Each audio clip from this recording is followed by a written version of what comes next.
Assalamualaikum warahmatullahi wabarakatuh. Bismillahirrahmanirrahim. Alhamdulillahi rabbil alamin. Wassalatu wassalamu ala asyrafil anbiya wal mursalin Sayyidina Muhammadin wa ala alihi wa sahbihi ajma'in. Subhanaka la ilma lana illa ma 'allamtana innaka antal alimul hakim. Rabbi shrah li sadri wa yassir li amri wahlul 'uqdatam min lisani yafqahu qawli. Amma ba'du. Para hadirin wal hadirat yang dirahmati Allah Subhanahu wa taala. Puji syukur kehadirat Allah, siang ini Allah Subhanahu wa taala masih memberi kita nikmat panjang umur, sehat walafiat, iman dan Islam serta taufik hidayahnya, sehingga sampai detik ini kita masih bisa merasakan nikmatnya dunia. Juga ditambah oleh Allah Subhanahu wa taala kita diberi hidayah, masih mau meluangkan sebagian waktu kita melakukan kewajiban kita sholat zuhur, lalu menyisihkan lagi waktu kita untuk mencari ilmu-ilmu yang diajarkan oleh baginda Rasulullah sallallahu alaihi wasallam. Hadirin dan hadirat yang dirahmati Allah, pada kesempatan kali ini pembahasan kita masih masuk dalam bab yang berhubungan dengan sholat.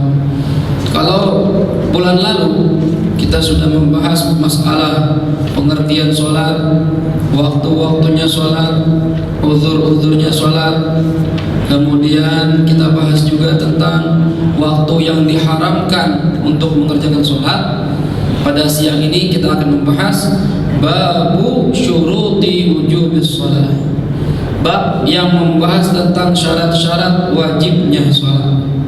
Apa maksudnya syarat-syarat wajib? Maksudnya hiyallati idza ijtama'at fi insanin wajabatis shalah alaih. Apabila syarat-syarat ini yang akan disebutkan di bawah ini berada pada diri seorang manusia, terkumpul dalam diri seorang manusia, maka dia wajib mengerjakan sholat. Artinya kalau syarat-syarat ini tidak ada pada dirinya, dia tidak kena kewajiban sholat. Jelas ya?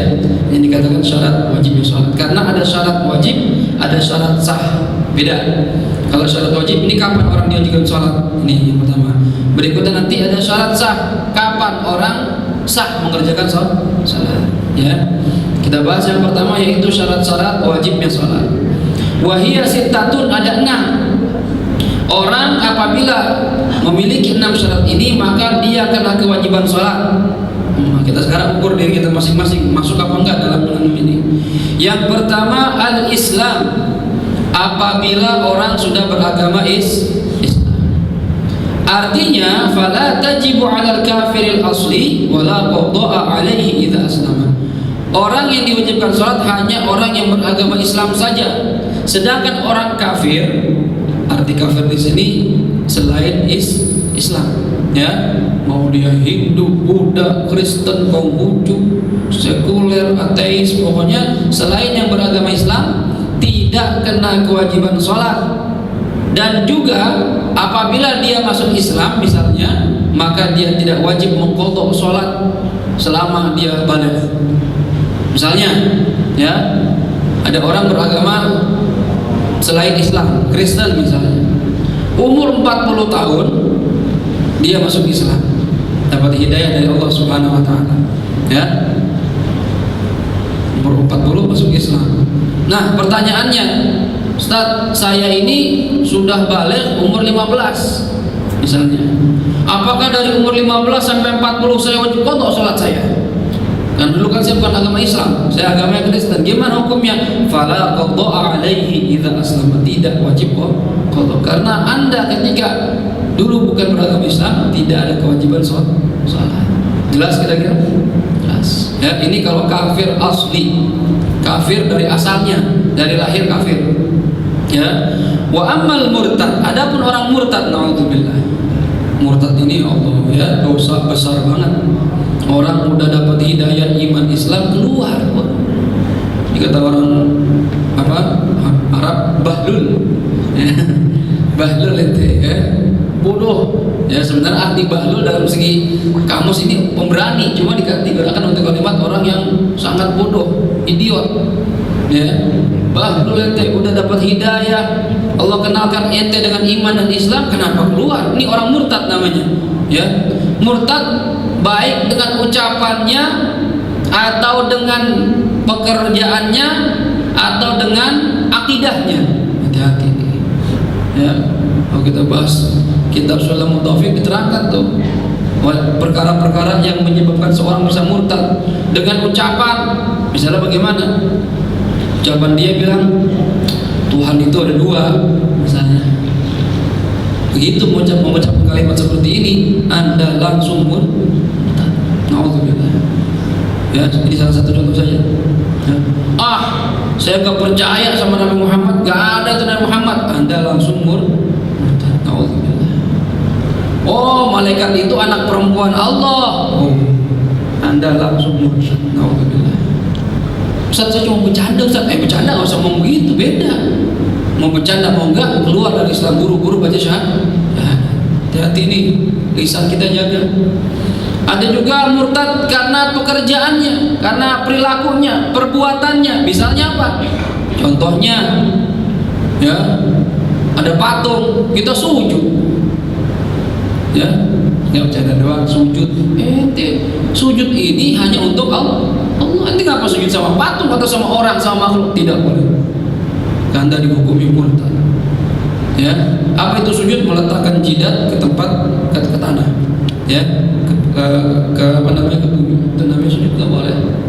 Bercanda-bercanda juga boleh. Makanya ya di Islam itu penghormatan nggak ada sujud-sujud. Ya, ruku saja makruh. Ada yang mengatakan haram. Ya, di syariat kita Nabi kita Muhammad SAW. Beda sama syariat-syariat dulu. Ya, nah karena itu nggak usah berlebihan. Ya, orang Jepang tuh, baik, kayak ruko gitu ya. Kita enggak, kita cukup menghormati kalimat Assalamualaikum. Kalau orang ini orang yang lebih tua dari kita atau seorang ulama, nggak perlu sujud, nggak perlu ruko, tapi dengan cara ambil tangannya, cium tangannya. Ini diajarkan oleh baginda Rasul Sallallahu Alaihi Wasallam. Begitu, ya. Nah, ini orang murtad, hati-hati. Atau dengan akidahnya, dengan keyakinannya. Lisannya nggak ngomong apa-apa, badannya nggak gerak apa-apa, cuma hatinya ngomong. Saya nggak percaya Allah itu Maha Kuasa. Nah, di hati ini kerentak. Kayaknya Allah nggak bisa bikin saya kaya. Inti ragu sama Allah, ragu dengan kekuasaan Allah. Ya, ini nggak boleh, bisa jadi murtad. Alhamdulillah. Ya, kalau Anda murtad, alhamdulillah, ada seorang murtad misalnya, fayajibu alaihi qada'u ma tarakahu athna'a riddatihi. Ya, idza raja'a ila Islam. Seandainya ada orang murtad, dalam syariat kita hukumnya bagaimana? Kalau ada orang murtad nih, dipanggil sama hakim. Anak dengar ente keluar dari Islam. Iya Pak Hakim. Memang kenapa? Tobat buru-buru. Ya. Kalau nggak mau tobat gimana? Enggak. Hukumnya penggal. Ya. Hukum orang murtad begitu, dipenggal. Ya. Mulai kapan ente murtad? Udah setahun. Hakim, mau tobat nggak? Mau Islam lagi nggak? Kalau nggak, dipenggal nih. Ya dah, saya masuk Islam lagi dah. Baca syahadat. Asyhadu an la ilaha illallah wa asyhadu anna Muhammadar Rasulullah. Masuk Islam lagi dengan taubatan nasuha. Nah, setahun ente murtad dulu, berapa kali sholat ente tinggal? Ya setahun, Pak Hakim. Nggak pernah sholat, tapi bisa udah murtad dulu. Ya, setiap hari nggak pernah sholat. Berarti ente qadha sholat setahun. Kalau kembali masuk Islam. Paham nih? Beda. Lah, kok beda? Kenapa orang kafir masuk Islam nggak disuruh qadha semenjak dia balik? Sedangkan orang murtad ketika masuk Islam lagi, kembali ke Islam disuruh qadha. Beda hukumnya. Orang kafir asli masuk Islam, dulunya dia nggak pernah dapat hidayah, nggak pernah kenal Islam, nggak tahu apa-apa, jadi biarin targhiban sebagai rasa motivasi buat dia untuk masuk Islam. Nah, kalau orang non muslim dia disuruh masuk Islam suruh qadha, mikir-mikir, ini berapa umur sekarang? 40 tahun masuk Islam saya ini, ya. Nanti berarti qadha 25 tahun dia, 35 tahun. Kalau itu saya nggak jadi masuk Islam dah. Baru masuk Islam suruh qadha, nah, nggak mau. Tapi beda sama murtad, ente udah dapat hidayah, ente udah kenal Allah, kenal Nabi Muhammad, kenapa ente keluar dari Islam? Taghlidhan alaihi, sebagai hukuman buat dia agar tidak mengulangi hal tersebut lagi. Jelas kira-kira? Kayak kita berlindung sama Allah, minta mohon sama Allah, ya Allah, jangan kita mengerjakan sesuatu yang bisa membuat kita keluar dari agama Islam. Hati-hati nih, jaga diri kita ya. Jelas kira-kira nih. Jadi orang yang kena kewajiban sholat, syarat pertama adalah beragama Islam. Ya. Yang kedua, al-bulugh. Orang wajib sholat apabila dia sudah mencapai batasan baligh. Ya, apa itu baligh? Baligh itu dari segi fikih adalah ya bulughu haddut taklif. Sudah sampai batasan terkena paksaan syariat. Jadi ada orang yang belum kena paksaan syariat, ada orang yang sudah terkena paksaan syariat. Ya, anak bayi baru lahir wajib sholat. Wajib sholat, buru-buru sholat, ngomongnya belum bisa, masih di asur aja, digendong aja. Ini nggak wajib sholat, berarti dia belum balik, belum sampai batasan kena paksaan. Tapi kalau orang kayak kita, nanti ada syarat apa, alamat balik ada kita terakhir. Orang kayak kita yang sudah balik, ini mau nggak mau ya harus sholat. Wanita yang sudah balik mau nggak mau harus tutup aurat. Nggak ada alasan, belum dapat hidayah. Hidayah dari mana? Ente yang nggak mau dapat hidayah. Ini mamanya perempuan sekarang, mohon maaf ini, muslimah sekarang, ya Allah, ngeri kita sedih. Ya, coba dah masuk dah ke mall tuh, coba dah. Saya tanya, banyakan mana perempuan yang menutup auratnya sampai yang buka aurat? Ayo kira-kira jawabannya gimana? Beda sama di Arab. Mau perempuan pakai jilbab, bahkan dia pakai cadar. Kita nggak usah pakai cadar dah, nutup aurat aja dah, pakai jilbab, pakai baju panjang. Lihat di mall, hitung. Dari 1000 perempuan mungkin cuma 50 perempuan kali yang nutup aurat. Makanya pantas Rasulullah SAW mengatakan, ketika saya mi'raj, saya diperlihatkan oleh Allah neraka, dan saya melihat penghuni terbanyak neraka siapa? Perempuan. Tuh kita jadi laki ya kan? Perempuan paling banyak. Ya, kenapa mereka menyepelekan masalah aurat dan mereka tidak bisa memenuhi hak suaminya? Ini perempuan nih. Kita yang punya istri, tolong dah bilangin istri kita. Yang punya anak perempuan, bilangin. Punya ibu, punya adik, punya kakak, bilangin. Jangan sampai dia terperosok dalam neraka. Kalau kita sayang tuh kita nasihatin. Ini sayang sama bini, ya, pakai jilbab ya. Jilbab dulu waktu pacaran nggak pernah komen, nggak pernah ngeluh, sekarang ngeluh. Udah langsung atur, ya. Ya gimana pakai, nggak tahu pakai. Udah kalau kamu cerai aja. Yaudah nggak apa-apa dah. Terserah ya. Ya terserah. Nah gimana ceritanya? Ini suami kita imam, kita yang ngatur dia, jangan kita diatur sama istri, diatur perempuan, ya. Ikatan suami takut istri ya. Takut sama istri, ya Allah. Aduh, ini jangan nih, ya. Wanita yang sudah balighah wajib ikut syariat, senang atau enggak senang. Dulu suatu ketika ada seorang sahabat datang menemui baginda Rasul sallallahu alaihi wasallam. Orang kafir, masih kafir nih. Ya Muhammad, katanya, kalau saya masuk Islam, ya, kira-kira saya kena dapat dispensasi nggak? Yang kenapa? Saya ini senang sama ajaran engkau, senang sama perintah engkau, senang semua saya lihat. Cuma ada satu yang saya nggak bisa tinggalin. Apa itu? Mabok saya nggak bisa tinggalin. Orang Arab lu biasa minum khamar, ya. Ya kayak kita misalnya biasa ngerokok, gitu ya, susah. Ya, biasa mabok, disuruh berhenti mabok susah. Apalagi narkoba misalnya, berhentinya susah.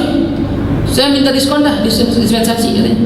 Saya masuk Islam, tapi khusus buat saya boleh mabuk. Katanya orang ini nggak masuk Islam. Kata Rasulullah, ya udah dah, baca syahadat dulu. Rasulullah. Tapi ntar boleh mabuk nggak? Udah baca syahadat dulu. Mau usah bahas itu. Yang penting masuk Islam dulu. Ya, udah senang kan sama ajaran Islam? Iya senang saya. Tapi masih boleh mabuk? Makanya baca syahadat dulu. Kata Rasulullah. Akhirnya karena dia sudah senang sama Islam, baca syahadat. Asyhadu an la ilaha illallah wa asyhadu annaka Muhammad Rasulullah. Kata Rasulullah, mulai sekarang kamu udah gak boleh mabuk. Orang yang sudah berani masuk Islam berarti dia sudah harus taat dan tunduk sama aturan Allah dan Rasulullah Shallallahu Alaihi Wasallam. Nggak ada kecuali. Jadi jangan pakai alasan belum dapat hidayah. Dia ngapa nggak mau jilbab? Belum dapat hidayah. Ntar juga ada waktunya. Kapan? Nanti kenapa nggak mau sholat? belum ada hidayah Ustaz. Ente Islam, tapi saya belum dapat hidayah. Nah bagaimana belum dapat hidayah? Ente itu cari hidayah. Jangan nungguin. Siapa yang bisa jamin nanti ente bakal hidup lama? Siapa yang bisa jamin? Terus Ustaz, kalau saya udah punya suami, saya pakai jilbab dah. Ya? Kalau suami saya nyuruh pakai jilbab, saya pakai jilbab. Siapa yang bisa jamin ente bakal punya suami? Siapa tahu ente jomblo seumur hidup. Jomblo seumur kita nggak ada yang tahu. Siapa yang bisa jamin ente akan hidup besok? Siapa yang bisa jamin? Nah, ini hati-hati nih, ingat masalah umur. Ya, ingat masalah ajal. Jangan pakai tunda-tunda untuk taubat sama Allah Subhanahu wa taala. Kalau sudah balik, maka kena paksaan dalam syariat. Mau tidak mau, senang atau tidak senang. Jelas kira-kira? Jelas ya? Fala yajibu 'ala shabi, maka tidak wajib sholat atas anak kecil. Anak kecil wajib sholat. Ya, itu anak kecil nggak sholat, biar aja ada dosanya dia. Makanya anak kecil itu kadang-kadang bisa melihat yang kita nggak lihat. Pernah nyaksiin kan? Ya anak kecil, anak bayi misalnya berapa tahun, tiba-tiba dia udah nangis. Nah kita nggak lihat apa-apa, dia nangis. Dia bisa melihat, kenapa masih bersih, nggak punya dosa, nggak kayak kita. Udah kotor, belekan, mata kita ngeliat paha mulu. Lihat ketek, lihat pusar kita liatin. Yo, rambut perempuan, rambut aja aurat kita liatin tiap hari, bener? Nggak usah jauh-jauh di kantor aja kita nih. Kadang di rumah pembantu kita kan bukan mahram kita, dia buka rambutnya kita lihat, yang dosa nggak gitu? Dosa, jangan kira nggak dosa. Ini kadang karena udah biasa, pikiran kita kayak udah nggak dosa gitu. Berarti tiap hari kita, ya tetap aja walaupun tiap hari tetap dosa. Apalagi usia tiap hari. Nah dosa yang begini kalau nggak diistighfarin bagaimana? Numpuk jadi banyak. Nauzubillah min dzalik. Anak kecil nggak punya dosa, nggak wajib sholat. Ya. Kemudian wa yakunul baligh bi ihda thalathi alamatin. Tadi kan orang kena kewajiban sholat kalau sudah baligh. Tandanya baligh itu bagaimana Ustaz? Tandanya baligh itu ada 3. Kalau ada salah satu dari 3 ini, maka kita sudah baligh. Yang pertama, bulughu 15 sanatan fi dzakari wal untha. Apabila seseorang laki atau perempuan sudah mencapai umur 15 tahun qamariyah, 15 tahun hijriyah. Biasanya hitungan hijriyah itu lebih sedikit dibandingkan syamsiyah. Hitungan hijriyah lebih sedikit dibandingkan masehi. Kalau saya lihat kalender itu kurang lebih bedanya 11 hari. Kalau kalender masehi 365, kalau kalender hijriyah itu 350 berapa? 9 ya, dikurang 11. Oke, kurang 11 hari kurang lebih. Ya. Jadi kalau bisa, nah kita rata-rata mungkin kita atau saya pribadi nggak tahu ya tanggal Islamnya tanggal berapa saya lahir. Bener kan?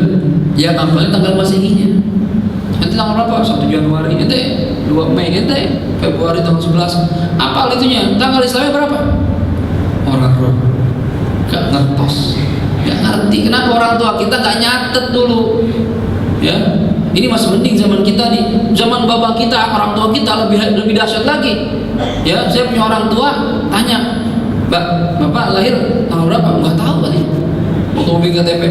Dulu katanya, saya lahir waktu zaman Nippon pergi. Zaman Nippon pergi. Berarti tahun berapa itu? 45 kurang lebih itu. Tanggalnya nggak tahu. Dia nggak repot ini. Ya.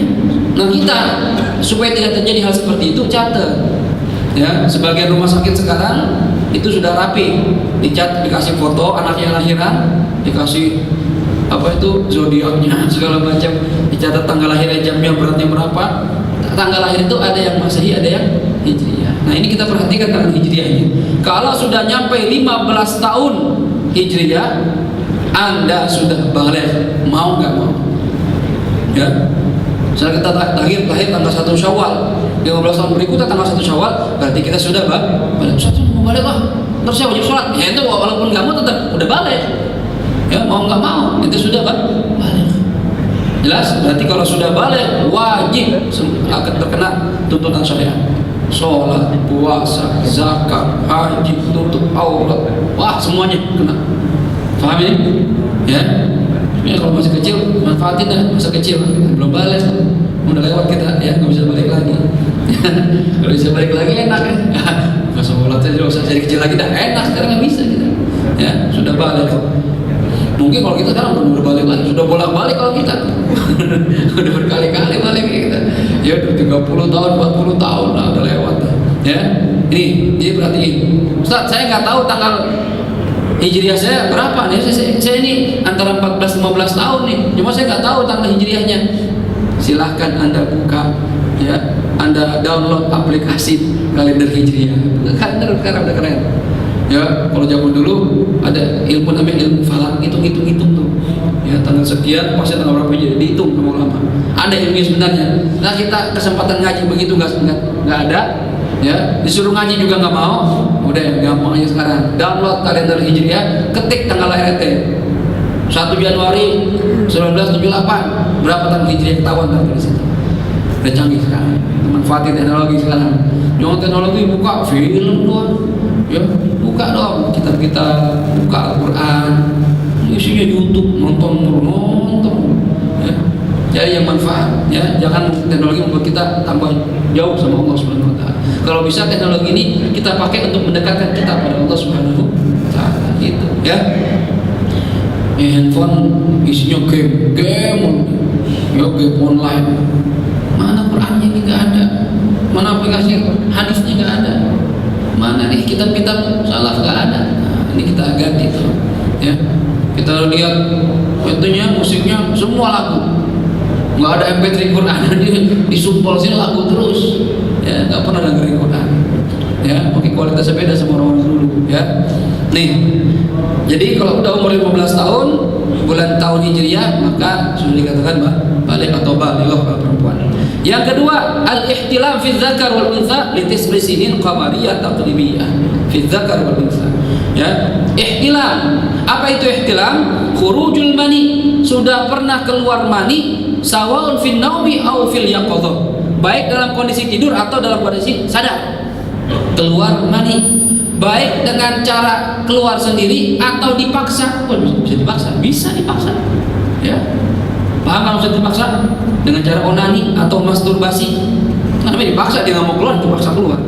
Ya, keluar mani, udah umur 9 tahun hijriah, maka Anda dikatakan sudah baligh atau baligh. Baik dengan sebab halal atau haram. Kemana sebab halal? Kita tidur, mimpi, ya kayak ngompol, ya tapi enak, itu namanya ihtilam, keluar mani. Atau dengan cara haram, naudzubillah, zina. Ya, zina atau onani. Kan onani nggak boleh nih, maaf nih, ya. Kata para ulama termasuk dosa yang besar diantaranya, ya, onani. Hati-hati nih, baik laki atau perempuan, dengan media apa aja nggak boleh, ya, dengan media apa aja nggak boleh. Saat saya udah pengen, Ustaz, saya udah pengen ML, nikah. Ente udah nggak kuat syahwatnya, bukan cari yang halal, ngabisin sabun tiap hari, ya, nikah. Allah kasih cara yang halal, enak bahkan nikah itu, ya. Kita nyentuh rambut istri kita pahala, bercanda sama istri pahala, semua pahala. Pahala sholatnya dilipat gandakan, beda sama yang masih jomblo. Beda, orang nikah pahalanya gede, ya. Masih nggak mau juga, saat saya nikah takut, saat gaji saya baru masih kecil, ya, masih nggak pede, puasa. Oh, Nabi bilang begitu. Kalau syahwat udah gede, memuncak, masih belum mampu nikah, puasa. Fa innahu junnatun, kata Rasulullah. Puasa itu benteng buat kita. Karena puasa kan lemas, lapar, udah lapar nggak buru-buru mikir begituan, lemas bawaannya, ya. Ibadah yang banyak dah, gitu. Ya. Jadi para pemuda yang masih jomblo, udah dah, usah lama-lama, ya. Kerjaan udah ada. Ustaz, misalnya belum jadi manajer, kalau udah mau jadi manajer kapan nikahnya? Udah nikah aja, ntar Allah buka pintu rezeki. Yang udah nikah pasti ngerasain itu. Begitu nikah beda rezekinya sama ketika masih bujangan, bener gak? Beda, karena kita nanggung orang, nanggung istri kita, nanggung diri kita. Kalau punya anak, nanggung anak kita. Tiap orang istri kita punya rezeki, anak kita yang lahir punya rezeki, itu lewat kita ntar. Beda sama bujangan. Bujangan boro-boro punya piring, nggak punya piring. Piring aja nggak punya bujangan, sendok. Tapi udah nikah ntar punya piring, punya sendok, punya lemari, punya kulkas. Coba dong, bener gak gitu? Itu mau nggak mau tuh ada caranya.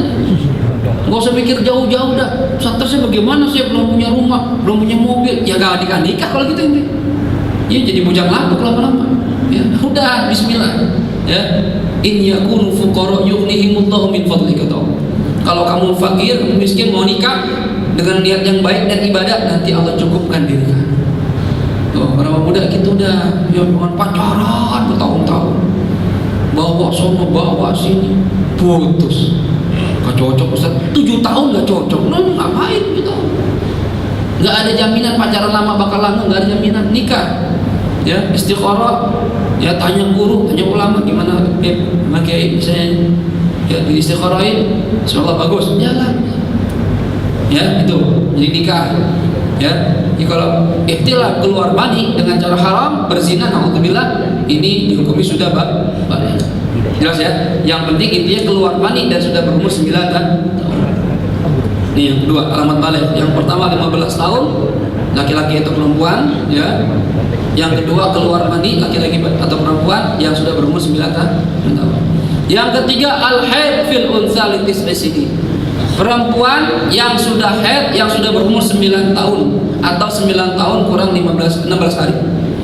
Keluar darah haid memenuhi syarat sehari semalam, kalau dikumpulin maka dihukumi sudah balik. Ini khusus perempuan, laki gak ada haid. Ya, alhamdulillah ini kita gak ada haid. Kalau haid repot kita. Ya, jadi perempuan kalau haid berarti dia sudah balik. Mau nggak mau Anda harus ikut aturan syariat. Kita sebagai orang tua punya anak perempuan, perhatiin udah haid apa belum. Begitu udah haid langsung bilangin, nah mulai sekarang tutup aurat, pakai jilbab, pakai baju panjang, pakai kaos kaki, itu bilangin. Ya, itu dibiarin aja, biarin masih muda, ya biarin dulu puas-puasin, ntar udah nikah baru dah. Jangan, ini orang tua nih bertanggung jawab nih. Siapa bilang kita rajin ibadah, anak istri kita sembarangan aja kita bisa surga? Siapa bilang? Naudzubillah. Nabi pernah menceritakan ada seorang laki-laki ibadahnya masya Allah, ahli ibadah, cuma anak istrinya divonis neraka, dituntut sama anak istrinya tuh. Ya Rabbana khudh haqqana min abina.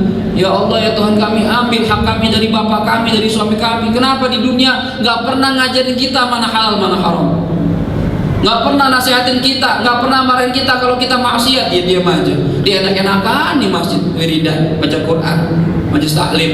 Kita anak istrinya nggak diurusin. Ada nggak laki-laki begitu? Emang ente mau suka sendiri? Ente ketika akad ini anak istri tanggung jawab kita. Hati-hati nih. Ya, bilangin anak istri kita tutup auratnya. Nggak mau pak, teman-teman nggak nonton, lu nggak gue sekolahin lo, takut-takutin. Nggak ada uang jajan, nggak ada handphone, TV ambil di kamar, nggak ada apa-apa. Mau nyeluk nggak? Iya, takut anak juga. Terus saya nggak bisa, nggak ada handphonean, tarik. Mau nyeluk nggak? Takutin gitu. Nggak usah sekolah kalau mau nyeluk. Gitu. Jadi kita punya power terhadap anak kita.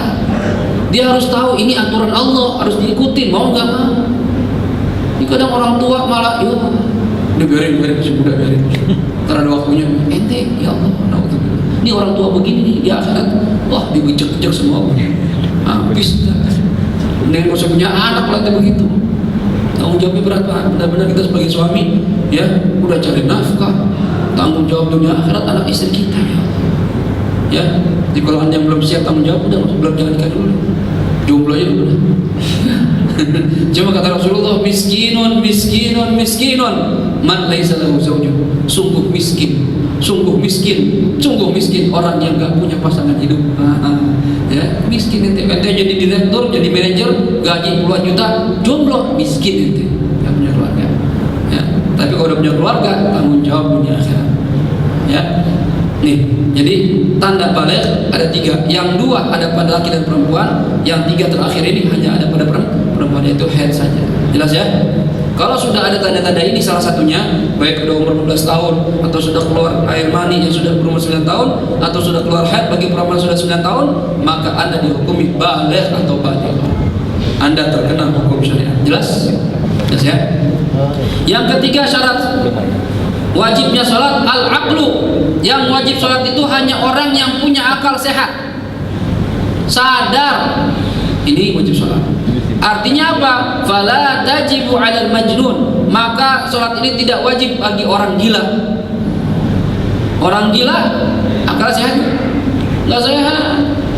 Ya kadang dia ngomong sendiri, ketawa sendiri, kadang dia buka baju, nggak ada malunya. Ya akalnya nggak sehat. Orang yang model begini nggak kena kewajiban sholat. Siapa lagi yang nggak wajib? Wasabi, anak kecil. Anak kecil punya akal, cuma belum sehat, belum kuat akalnya, ya, belum normal, ya, maka dia tidak kena kewajiban sholat. Yang ketiga, wal mughma alaih, orang yang pingsan, koma, pingsan sekian hari, selama masa komanya, pingsannya, dia tidak kena kewajiban sholat dan tidak wajib foto. Kenapa? Karena belum nggak ada kesadaran dalam otaknya. Jelas kira-kira nih, ya. Jadi kalau saya pengennya saya nggak sholat ini, ya udah jadi orang gila, silakan. Ya, dia jadi orang gila kan nggak wajib sholat, nggak kena hukum apa-apa, buka aurat juga nggak apa-apa, nggak dosa. Ya, cuma kan nggak ada yang mau gila, ya. Nah ini jadi bagi kita yang sadar punya akal sehat, mau nggak mau kena kewajiban sholat dalam kondisi apapun. Lagi sehat wajib sholat, lagi sakit wajib sholat. Saat saya nggak bisa bangun, saat di kamar di tempat tidur doang, sholat dalam kondisi tidur. Saya cuma bisa duduk doang, sholat dalam kondisi duduk. Ya, saya lagi naik kendaraan ini, sholat, nggak ada istilah nggak sholat. Harus sholat dalam kondisi pun sampai ajal mendatangi kita. Nggak ada istirahat. Istirahat kata Rasulullah, al-maut rohatul mu'min, kematian istirahat buat orang beriman yang beramal soleh. Istirahat baru udah meninggal dunia, nggak wajib sholat, nggak wajib puasa, nggak wajib zakat, gatal aja nggak berasa kalau udah meninggal. Bapak nih punya penyakit budik, ya, punya penyakit kanker, meninggal nggak ada berasa, hilang penyakitnya. Gitu. Jadi kalau pengen hilang semuanya silakan mati, ya, nggak berasa. Ya. Jadi kalau punya akal sehat maka kita wajib sholat. Jelas ya? Sakit atau sehat, saya sholat lagi kaya aja nggak bisa, lagi miskin nggak wajib sholat. Apalagi lagi punya kondisi susah. Ya kata Allah dalam firman-Nya, wasta'inu bis sabri was shalah, minta tolong sama Allah dalam segala kondisi urusan berat dengan sifat sabar dan dengan sholat. Nabi kalau kena masalah apa-apa, pengen perang, Nabi nggak macam-macam, sholat dulu 2 rakaat, angkat tangan sama Allah. Kita juga begitu. Ya Allah, istri saya kok sobat dibilangi, nggak usah ngomel-ngomel mulu, nasihatin aja, sholat angkat tangan, ya Allah, rubah istri saya, ya Allah. Ya muqallibal qulub, wahai zat yang bisa membolak-balik hati, ya rubah hati istri saya jadi orang yang salehah. Doain anak kita, doain sholat. Ini kadang kita ingat sama Allah cuma urusan duit doang. Nggak punya duit baru duha, ya kan? Belum dapat kerjaan baru tahajud, dari jodoh baru istikharah. Enggak, tiap saat doa sama Allah Subhanahu wa taala. Ya, nah ini orang yang wajib sholat yang punya akal sehat. Yang kedua, at-tahara 'anil haid. Yang kelima, yang keempat, at-tahara 'anil haid wan nifas. Siapa yang kena kewajiban sholat? Orang yang suci dari haid dan nifas. Nah, perempuan kita enggak. Ya, artinya kalau ada perempuan lagi haid atau lagi nifas, maka dia tidak kena kewajiban sholat. Wajib qadha enggak? Ya, wa fala tajibu alaihima adaan wala qadha, enggak wajib qadha sama sekali. Ini masalah qadha enggak wajib. Ulama sepakat enggak wajib. Tapi bagaimana kalau perempuan saking rajinnya, Ustaz, saya ntar habis selesai haid, saya qadha sholat saya waktu zaman haid. Ini ulama beda pendapat. Ada yang mengatakan haram dan tidak sah. Enggak boleh ente. Ya udah kan selesai, nggak usah dipotong-potong sholat ini, haram dan tidak sah. Pendapat pertama. Pendapat kedua, yukrah ma'in qadiha. Ada yang mengatakan sah tapi makruh. Artinya kalau makruh sebaiknya nggak usah diqadha. Nah, ini. Jadi bagi perempuan yang haid atau nifas, setelah selesai haidnya atau nifasnya, maka sebaiknya tidak diqadha sholatnya. Kira-kira perempuan milih mana? Milih qadha apa enggak? Enggak, ada Ustaz. Bagus malah ke foto, saya enak. Ya. Jadi bonus enak jadinya ya. Nah, kita pengen begitu kan? Bisa. Pernah laki-laki enggak ada liburnya. Full. Ya. Sehari 5 kali. Ustaz, saya pengen dong kayak saya libur seminggu. Nah, ini kan jadi laki. Ya, enggak ada liburnya. Ini aja 5 udah diskon sama Allah dari 50. Kalau kita ingat peristiwa Isra Mi'raj itu awalnya berapa? 50 kali sehari. Bayangin aja 50 kali.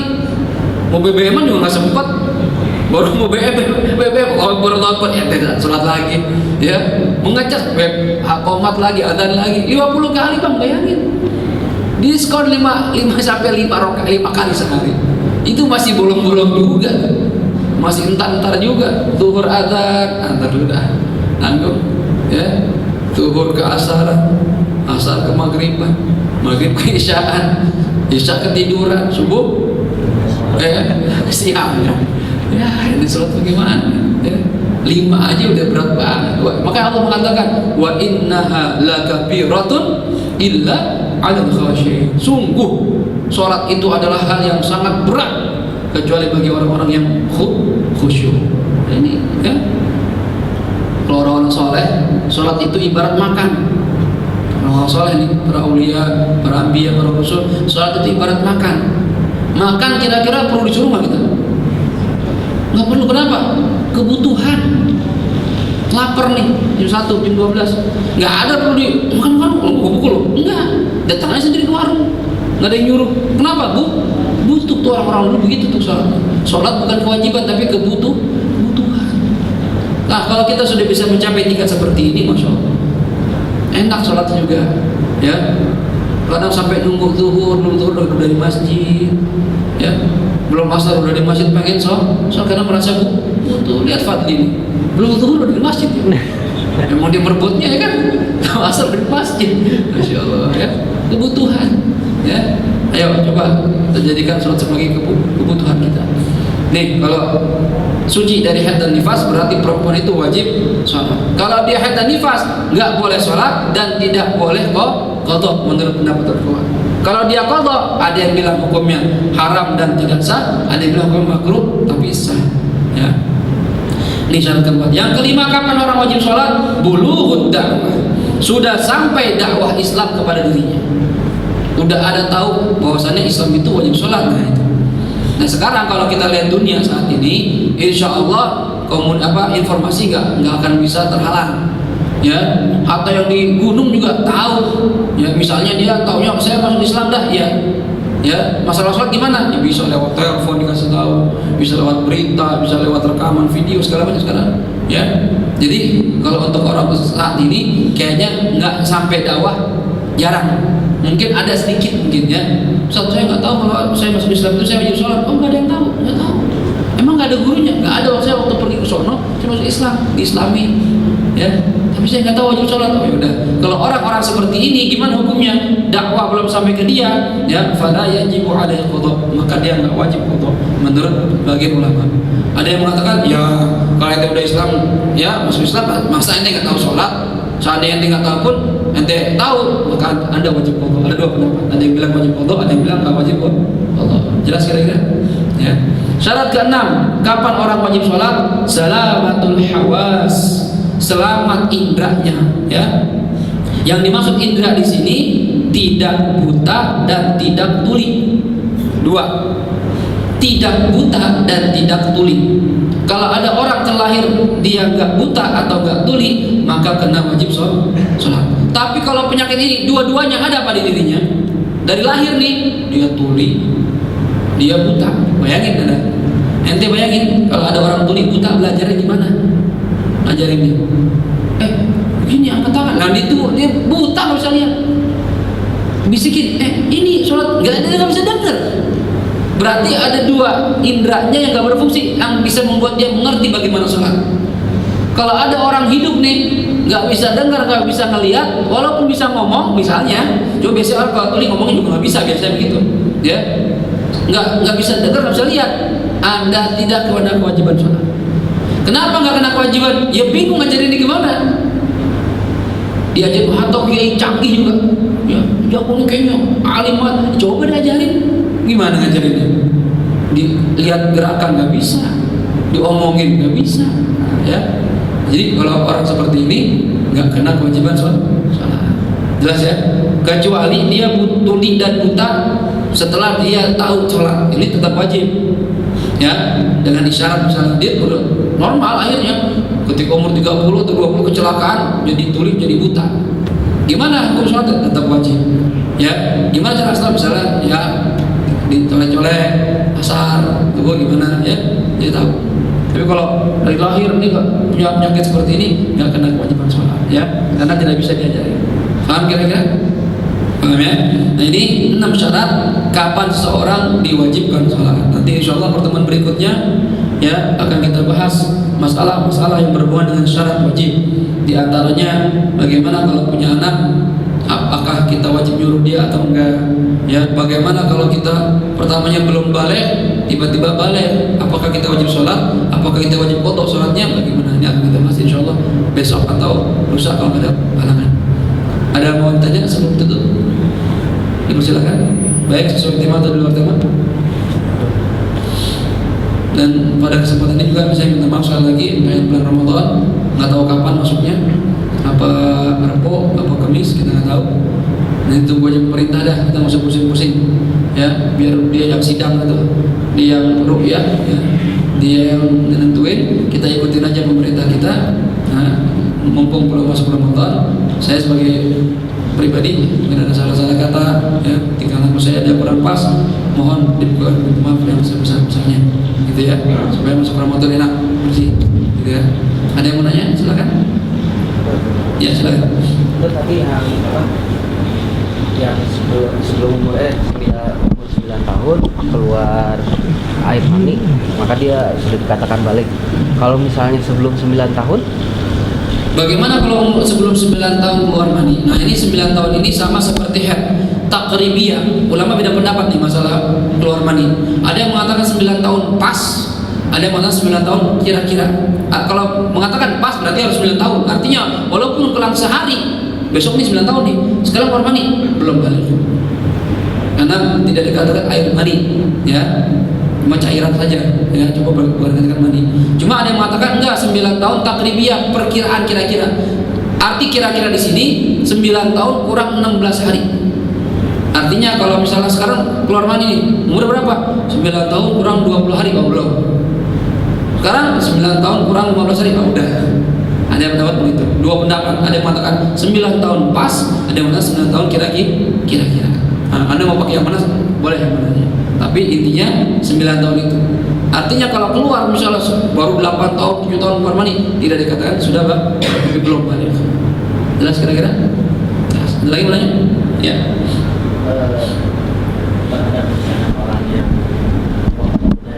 terhadap orang yang jarang sholat dan sampai beberapa tahun ke depan masih belum sholat, tetapi ketika dia tobat dia harus sholat dan mengkodok ya, mengkodok, tetapi tidak yakin sampai batas mana harus mengkodok seperti itu. Itu seperti apa? Kalau ada orang mudanya bandel, preman, ya nggak pernah sholat, Islam tapi nggak pernah sholat, ketika agak tuaan tobat ya, berhenti jadi preman ya. Ada jadi kan preman pensiun ya, ada filmnya itu ya, preman pensiun, lucu tuh filmnya ya. Preman pensiun ya, tapi dia mau sholat sekarang gimana nih ya, maka dia wajib mengqadha sholat dia terdahulu ya. Nanti kita bahas nih, ada orang ninggalin sholat tanpa uzur, ada dengan uzur ya. Kalau yang ninggalin sholat tanpa uzur emang malas ya, bandel, maka wajib mengqadha sholatnya secepatnya ya. Berapa banyak sholatnya yang wajib diqadha? Ya sesuai dengan yang dia tinggalin. Wah, saya pasti nggak tahu ya, kira-kira perkiraannya. Saya kira-kira jadi preman itu setelah saya SMP kelas 1 misalnya. Jadi preman, udah teman saya preman semua. Wah, kelas 1 berarti umur berapa itu? 13 tahun. Sekarang tobat 30 tahun. Hitung aja itu. Dari 13 tahun sampai 30 ya, berarti 17 tahun nanti nggak sholat. Kodok tuh sholat 17 tahun. Ya, ini masih untung nih madzhab kita, madzhab Imam Syafi'i ada pendapat mengatakan wajib kok qadha. Madzhab lain yang mengatakan ya udah nggak sholat ya udah, nanti dosa udah. Nah ini repot ya. Kalau diterima taubatnya sama Allah ya terima, kalau enggak ya udah tanggung sendiri. Nah ini berat ya, alhamdulillah ya. Madzhab kita termasuk yang mengatakan qadha ini wajib, boleh dan wajib diqadha ya. Jadi wajib mengqadha sholat, diperkirakan kira-kira berapa ya, berapa tahun, berapa hari, misal berapa bulan nggak sholat, dikira-kirakan tetap wajib qadha. Jelas ya? Ada lagi mau nanya?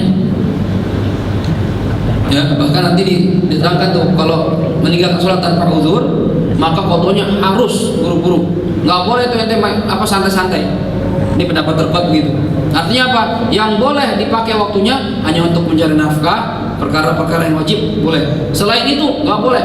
Misalnya gini, Saya Ustaz, pagi habis subuh saya harus berangkat kerja, jadi nafkah buat anak istri saya. Saya nggak sempat qada sholat, ya.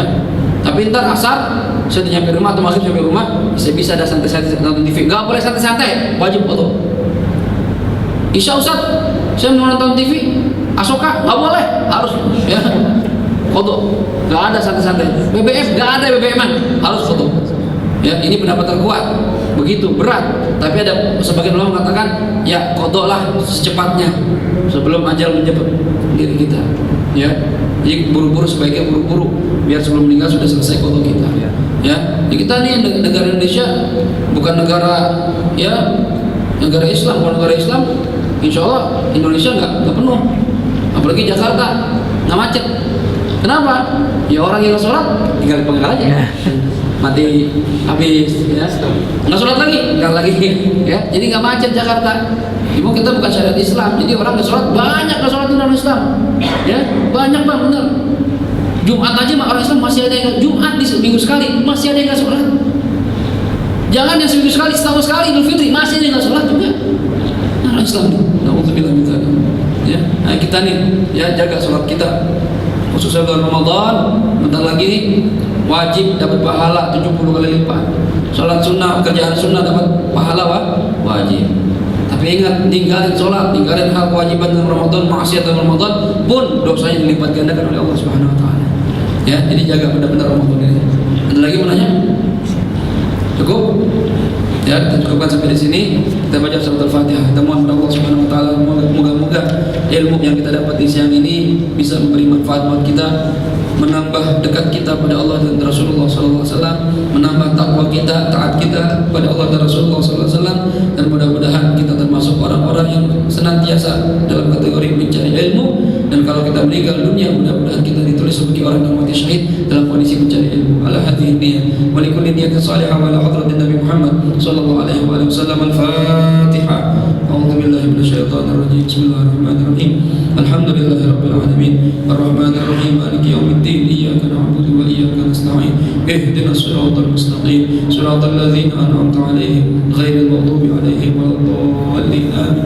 Ya hayyu ya qayyum bi rahmatika nastaghitsu min 'adzabika نستجير واصلح لنا شأننا كله ولا تكلنا إلى أنفسنا طرفة عين. اللهم اهدنا بهداك واجعلنا ممن يسارع في رضاك ولا تولنا وليا سواك ولا تجعلنا ممن خالف أمرك وعصاك.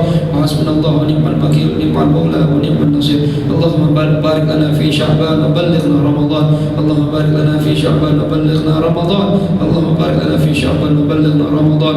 ربنا آتنا في الدنيا حسنة وفي الآخرة حسنة وقنا عذاب النار. صلى الله على سيدنا محمد وعلى آله وصحبه وسلم والحمد لله رب العالمين والعفو منكم. السلام عليكم ورحمة الله وبركاته.